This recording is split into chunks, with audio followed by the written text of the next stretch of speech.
Pronto. Glória a Deus. Cumprimento a todos com a paz do Senhor, amém? Hoje na aula 3, avançando para a glória de Deus, nossa penúltima aula nesse módulo. Um módulo muito rico, né? Mas e passa rápido, né? Passa rápido. E hoje nós vamos recapitular o restante que ficou ainda da primeira parte, que nós dividimos esse módulo, né? Como se trata de ética e família cristã, nós dividimos uma parte para a ética e outra parte para a família cristã. Mas ainda findando a parte de ética, nós vamos tentar aqui abordar alguns pontos e para finalizar essa parte. E o ponto que nós vamos tentar finalizar é o capítulo 4 do nosso material, página 35, nosso material, o capítulo 4, que vai falar sobre o cristão na arena ética, da sexualidade, do controle de natalidade, do aborto, da eutanásia, do suicídio e da pena capital. Vários assuntos emblemáticos aí na sociedade que a gente está inserido, né? Tá bom? Então, vamos avançar, né? Eu destaquei alguns pontos que é para a gente ser bem objetivo, tá? A ética da sexualidade, né? O sexo, ele tem dois sentidos, né? Quando se fala que a ética da sexualidade, nós temos que o sexo, ele pode ser como identificação, bem como pode ser ato ou prática sexual, tá? Um ato, uma prática sexual, tá? Então, temos essas duas distinções para o termo sexo, né? O sexo, a ética no que tange a sexualidade, no que diz respeito à identidade ou identificação, ela diz respeito à classificação do gênero, porque Deus, quando fez o homem, ele trata como sendo que ele viu que lá em Gênesis 1, 26, abrir aqui para a gente fazer a leitura. Gênesis 1, 26, Deus falou assim, ó: e disse Deus, façamos o homem a nossa imagem conforme a nossa semelhança. Nós sabemos que aqui nesse texto de 1:26, Deus está falando o homem, todavia, ele refere-se à raça humana, não ao homem específico, a somente um homem. Adão, por exemplo, né? Ele está referindo-se à raça humana. Então aqui vem a identificação da raça humana, tá? Que é o que hoje em dia querem banalizar e falar que é apenas um gênero, né? É apenas um gênero. E aí, sendo que nós somos uma raça, é da raça humana. E nesse contexto de Gênesis 1:26, que Deus chama ali, convoca ali a Trindade para fazer o homem, ele está fazendo não somente o homem Adão, mas sim, naquela conjuntura, Adão e Eva. Então, lá na frente a gente vai ver ele explicando como que ele fez. Eu costumo dizer que Gênesis 1, isso aqui é na aula lá do Pentateuco, né? Mas tratando da sexualidade, Gênesis 1, Deus está falando ali, fazendo uma narrativa, dizendo o que ele fez. E Gênesis 2, ele vai explicar como ele fez. Então, no Gênesis 1, ele diz o que é. Fazendo. Foi fez. E aqui ele diz, Gênesis 1:26, façamos o homem. Gênesis 1:27, e criou Deus homem, a sua imagem, a imagem de Deus o criou, macho e fêmea os criou. Então aqui ele já vê que ele fez macho e fêmea. Só que a Eva não aparece aqui ainda. Porém, ele já fez macho e fêmea. Dá para entender? Então, Gênesis 1, ele está narrando o que ele fez. Gênesis 2 em diante, ele está descrevendo como ele fez.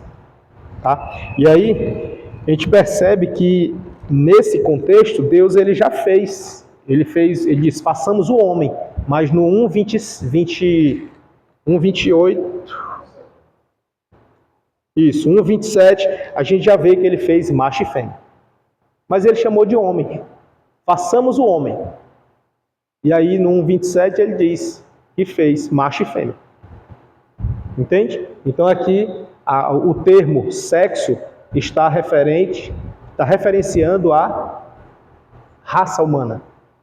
E não ao homem somente. Dá para entender? Tranquilo até aqui? Então vamos avançar. Aí tem o outro sentido do termo, que é ato. O ato sexual. Aqui já é outro sentido. O ato sexual, a prática, a conjunção carnal, né? E aí, nesse ato, ele tem regras. No ato, possui regras. A quebra dessas regras, ou o cumprimento dessas regras, é o que é ético, ou antiético. Dá para entender?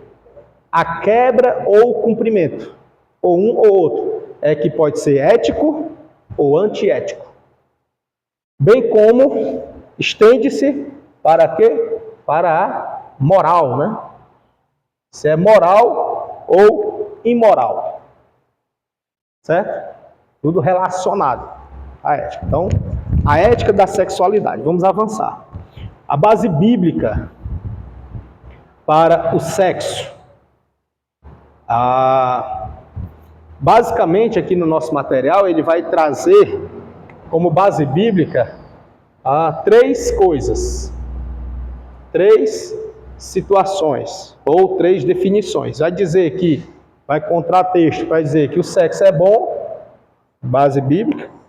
Vai encontrar texto para dizer que o sexo é poderoso. Vem aqui, tá ficando feio aqui, né? Deixa eu apagar aqui.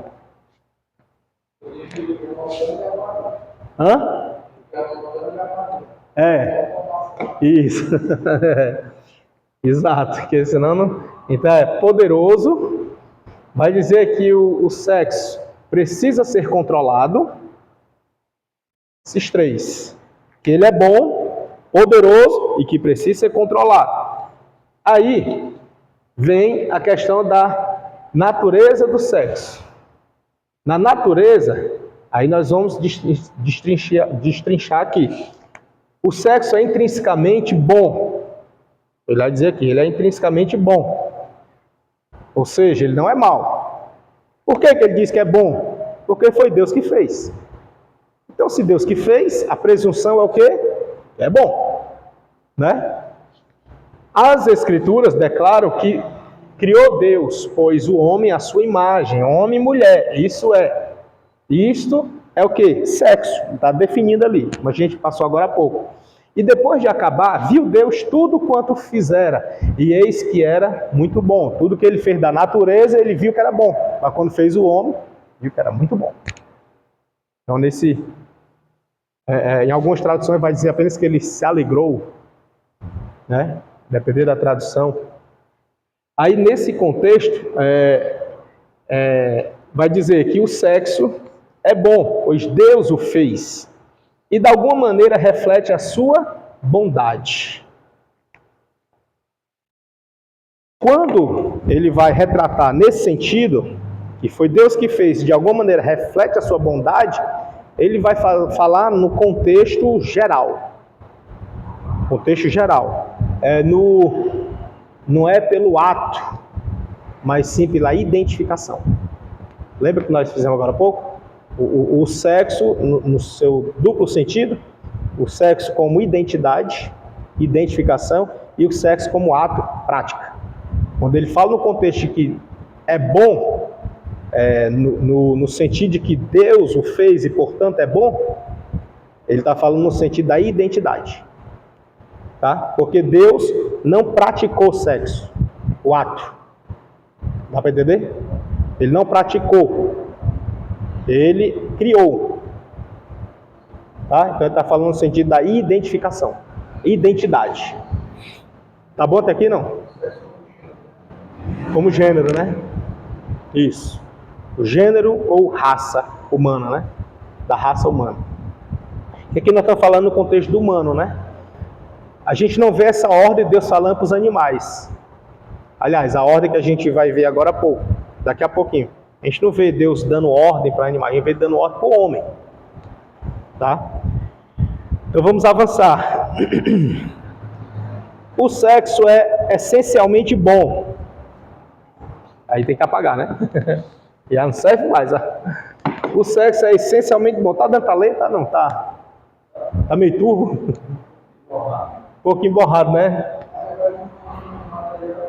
Né? Dá para acompanhar por aí, né? Então, perfeito. E acho que quando for escurecendo, vai melhorando, né? Mas vai pegando o que estou falando e o material, tá bom? Aí, o sexo ele é essencialmente bom. Agora aqui, ainda no contexto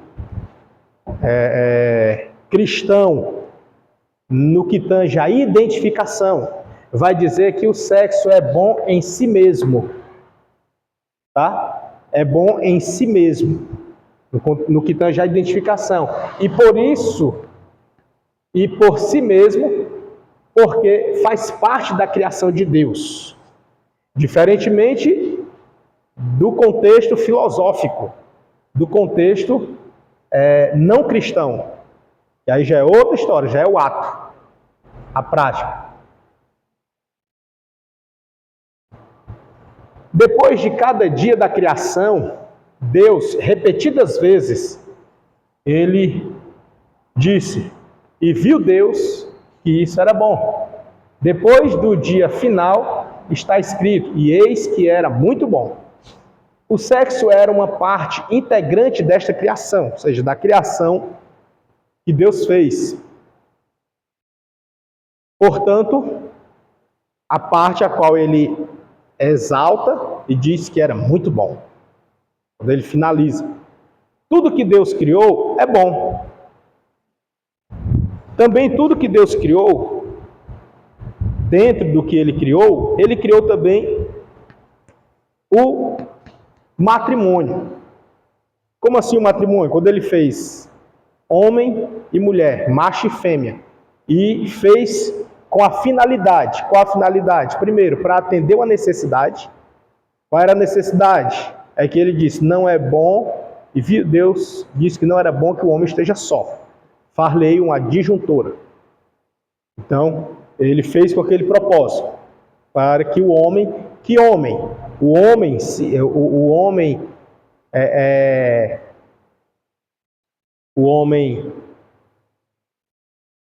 macho ou homem raça. Ali, no contexto ali, dá a entender que é do gênero, né? Ele está falando assim, não é bom, porque nem o homem macho, nem a mulher fêmea, é bom que esteja só. Não é assim? Só que se a gente for assim, na literalidade do texto, ali ele está vendo o Adão. Só que se a gente voltar lá para Gênesis 1, a gente vai ver que ele já fez macho e fêmea, os criou. Né? Gênesis 1, 26, ele fez o homem. Gênesis 1, 26, ele vai dizer que fez a sua imagem e semelhança. Macho e fêmea ele fez. Dá para entender? Só que, como é que a gente entende esse mistério? É que existe a chamada presciência de Deus. A presciência de Deus lhe dá lhe dá o poder de saber das coisas antes que aconteça. Então, antes que acontecesse, Deus já sabia. Então, ele viu. E viu Deus. Não é bom que o homem esteja só. E aí, ele vendo essa necessidade, ele então criou. Aí, nessa criação, dá para entender? Aí, nessa criação, aí ele vai fazer uma adjutora para o Adão. Tá? Aí, diz assim, que digno de honra entre todos seja o matrimônio, bem como o leito sem mácula. Hebreus 13, versículo 4. A gente percebe que Deus foi Ele que instituiu o matrimônio. Ele que estabeleceu. Ele que criou. Alguém pode dizer assim, quem foi que inventou isso, que não presta, que não dá certo, é um projeto falido. A gente escuta muita coisa assim, né, nesse sentido.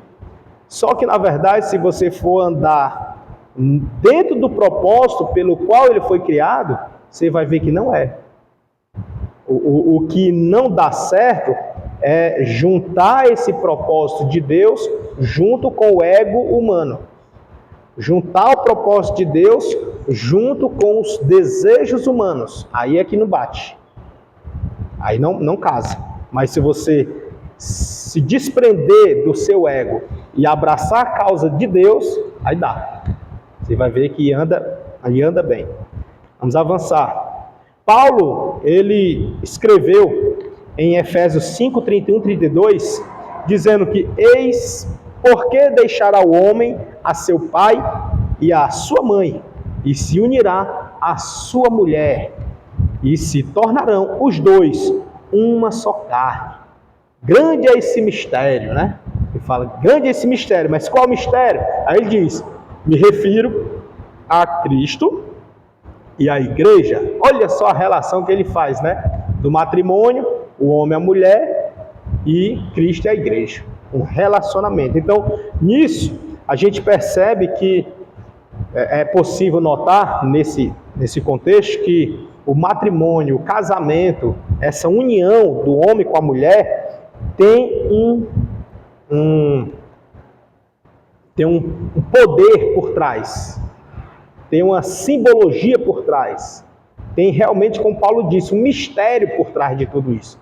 É uma união muito forte, que une dois que biologicamente são opostos, mas que se atraem, se unem, e Deus diz que ao unir-se, serão uma só carne. Estarão tão envolvidos que serão um. Aí Paulo diz, grande é esse mistério, né? E aí ele vai se referir ao mistério de Cristo com a igreja, esse relacionamento. Alguns vão dizer assim, rapaz, eu acho um absurdo fazer essa relação, né? Um absurdo, mas é o que a gente consegue enxergar aqui de Paulo, que ele vai falar primeiro ele começa falando da união do homem com a mulher e termina dizendo da união de Cristo com a igreja. No mesmo textinho. A gente percebe que existe uma certa relação, é como se fosse uma figura de linguagem. Se for olhar na ótica humana, não cristã, filosoficamente falando, sentimentalmente falando, você vai achar uma aberração. Se for olhar na ótica espiritual, você vai entender que existe um mistério, porque muitos usam para abominação. Mas se você usar dentro do matrimônio, conforme Deus estabeleceu, aí você vai entender que existe um mistério. A bondade intrínseca do sexo pode ser deduzida também do fato de que Deus ordenou a união estável. Foi Ele que estabeleceu. Quando Deus fez Adão e Eva, macho e fêmea, Ele deu ordem. Gênesis 1, 28. Para que eles fossem e multiplicassem, né? Aqui está sede fecundos, né? Sede fecundos, eu acho que na tradução mais comum que a gente usa, corrigida e entre outras, vai falar frutificai. Frutificai, multiplicai e encher a terra. Né? Então esse frutificar, aqui já traz a tradução para fecundar. né? Até porque, se for frutificar, nós não somos árvores para gerar fruto, né? Nós somos seres humanos, então a gente vai fecundar e aí vai gerar filhos. Mas na linguagem figurada, aí ele diz frutificai, para gerar frutos. E multiplicai. Multiplicar em qual sentido? Porque se é um homem e uma mulher e casam-se, tornou-se um. Desse um vai gerar outro. Então nessa união, eles vão frutificar. Aí vai frutificar um. Desse frutificar, já estão atendendo a ordem que é multiplicar. De um, agora tem dois. Aí desse aqui, você já vai orientar os filhos para também, de forma ordeira, bíblica, dentro da vontade de Deus, também se unir a outro e frutificar, e assim vai estar multiplicando. Não assuma a responsabilidade sozinho de multiplicar, né? E encher a terra. Alguém pode se empolgar e dizer, está na Bíblia, está escrito, eu tenho que encher a terra. Cuidado, não é você sozinho não, né? É um grupo grande, cada um faz uma parte, né? É tanto que a gente mostrou aí em aulas passadas, não foi aquela regressão, né? É um crescimento diminutivo, afunilando, né? É igual, a minha mãe tem um ditado que ela diz, é igual rabo de cavalo, só cresce para baixo. Vai crescendo assim, é igual o cabelo, né? Cresce para baixo, aí. Antigamente nossos avós tinham 10, né? Nossos pais tiveram, meus, por exemplo, já teve 3, 4, né? E aí eu reduzi para 2. E aí naquela ilustração que a gente mostrou, não foi? Os de hoje, alguns nem têm, e tem um cachorro, ainda é castrado. Para não multiplicar, né? Tá cruel, tá assim. Tá. Mas essa não é a ordem divina, né? A ordenança é outra, mas não é sozinho também, tá? Existe um coletivo, você não precisa fazer sozinho. Então o sexo ele é bom no que tange a sua origem, que ele veio de Deus, foi Deus que fez, então é bom. Ele também é poderoso, tá? Ele é poderoso. Não somente o sexo é essencialmente bom, como também é muito poderoso. Poderoso para quê? Porque ele, através dele, no ato, prática, ele multiplica. Já pensou? Deus nos fez a imagem e semelhança dele. Sim ou não? Imagem e semelhança. Agora essa imagem e semelhança se une com outra imagem e semelhança de Deus e geram filhos, e esse filho também é imagem e semelhança de Deus. Já pensou? Né? Aí esse filho cresce, se junta com outro também, aí tem filho, e esse filho que já é o neto, também é mais semelhança. Pode falar. Pequeno Deus, né?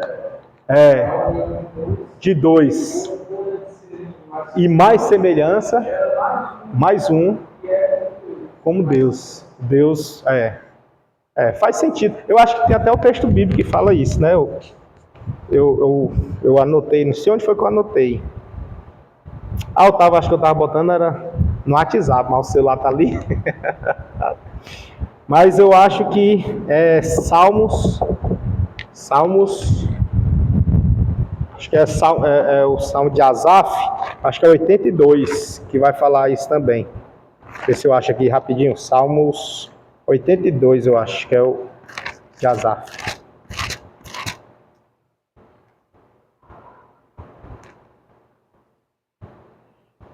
82, 6. Diz assim, ó: eu disse, vós sois deuses, e vós outros sois todos filhos do Altíssimo. Aí o 7, todavia como homens morrereis, e caireis como qualquer dos príncipes. Levanta-te, ó Deus, julga a terra, pois te pertencem todas as nações. E aí vai trazer esse sentido, né? Assim como nós aceitamos a Cristo, e cristão quer dizer pequeno Cristo, né? Assim como nós somos imagem e semelhança de Deus, é como se fossem pequenos deuses, né? Mas é muito delicado a gente tratar nesse sentido de dizer que somos deuses, né? Porque aí é mais no sentido do ego, porque, por exemplo, Faraó ele se tinha como um deus, né? O tratar com ele era soberano, chamar ele de soberano, era o tratar com ele.